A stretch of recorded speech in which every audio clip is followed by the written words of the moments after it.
बाबा बागेश्वर धाम का खुला रहस्य, ऐसी शक्ति जो है अदृश्य। बाबा हो जाते हैं फायर, भक्त खुद आते हैं, नहीं होते हायर। धीरेन्द्र शास्त्री के अंदर है राज, वहीं से निपटाते हैं कामकाज। लंबे समय बाद लीक हुई शक्ति, शास्त्री किसकी करते हैं भक्ति। धीरेन्द्र कृष्ण शास्त्री के पास कितनी शक्तियां हैं, सिर्फ भविष्य देखने की नहीं, एक और शक्ति है जिसे बागेश्वर धाम सरकार ने लीक नहीं किया, पूरी तैयारी के साथ उसे छिपाए रखा। बागेश्वर धाम के मालिक धीरेन्द्र कृष्ण शास्त्री जो कहते हैं वही होता है। शास्त्री जहां भी बैठ जाते हैं उनके भक्त उसी को सत्ता मान लेते हैं। शास्त्री की शक्ति के लोग उतने दीवाने हैं कि दूर दूर से खींचे चले आते हैं। शास्त्री के दरबार में जितनी भी शक्तियां जुटती हैं सारी की सारी चमत्कार करने वाली होती हैं, जिससे वो बजरंग बली की शक्तियां कहते हैं।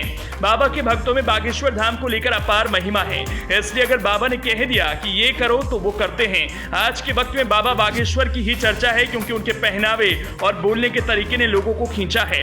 बाबा बागेश्वर खुद बता चुके हैं कि उनके पास हनुमान जी की शक्ति आती है, लोगों के मन में क्या है जान लेते हैं, समाधान क्या है वो भी बता देते हैं। ऐसे तमाम चमत्कार बाबा बागेश्वर धाम के दरबार में होते हैं। ये सारे चमत्कार कोई और नहीं बल्कि खुद बाबा बागेश्वर धाम करते हैं। लेकिन इन सब के बीच एक और राज है धीरेन्द्र शास्त्री का, जिसे शायद ही कोई जानता हो। एक ऐसा राज जिसकी जितनी खोज की जाए उतनी गहराई तक जाती है। कथा में बाबा ने तो सारी शक्तियों को दिखा दिया, लोगों के विरोध हुए तो मीडिया में सफाई दे दी कि वो कोई माइंड रीडर नहीं है बल्कि उन पर बजरंग बली की कृपा है। लेकिन इन सब के बीच भी बाबा ने अपने एक राज को छिपाए रखा। वो नहीं चाहते कि ऐसे राज का पर्दाफाश हो, लेकिन कहावत है सच को परेशान किया जा सकता है, पराजित नहीं। बाबा के पास एक ऐसी शक्ति है। चलिए अब आपको बाबा की वो शक्ति से रूबरू कराते हैं जो अदृश्य है, जिसे ना कोई देख सकता है ना कोई समझ सकता है। अगर देखना और समझना है तो जो दिख रहा है उसे भूलना होगा, और जो नहीं दिख रहा उसे देखने की कोशिश करनी होगी। धीरेन्द्र शास्त्री को पता था कि अगर वो अपनी शक्ति का इस्तेमाल करेंगे तो लोगों को शक हो जाएगा माजरा क्या है, इसलिए बाबा ने पूरी तैयारी के साथ अपने दांव को चला था। क्या बाबा के पीछे किसी का हाथ है या बाबा के साथ किसी बाबा का हाथ है?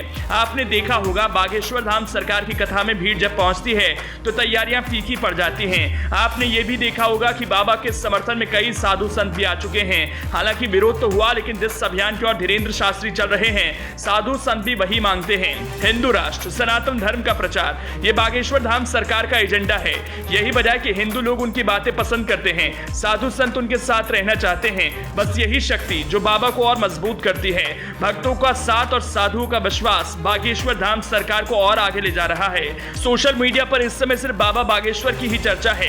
उसके पीछे की यही शक्ति है कि उनके भक्त बहुत हैं। बागेश्वर धाम से जुड़े हुए लोगों की मान्यता है कि पंडित धीरेन्द्र कृष्ण शास्त्री अर्जी से भक्तों की समस्याओं का समाधान करते हैं। हनुमान जी की कृपा से जिसकी अर्जी स्वीकार हो जाती है उसकी पर्ची बिना पूछे ही पंडित जी बना देते हैं। बागेश्वर धाम में अर्जी एक नारियल से लगती है।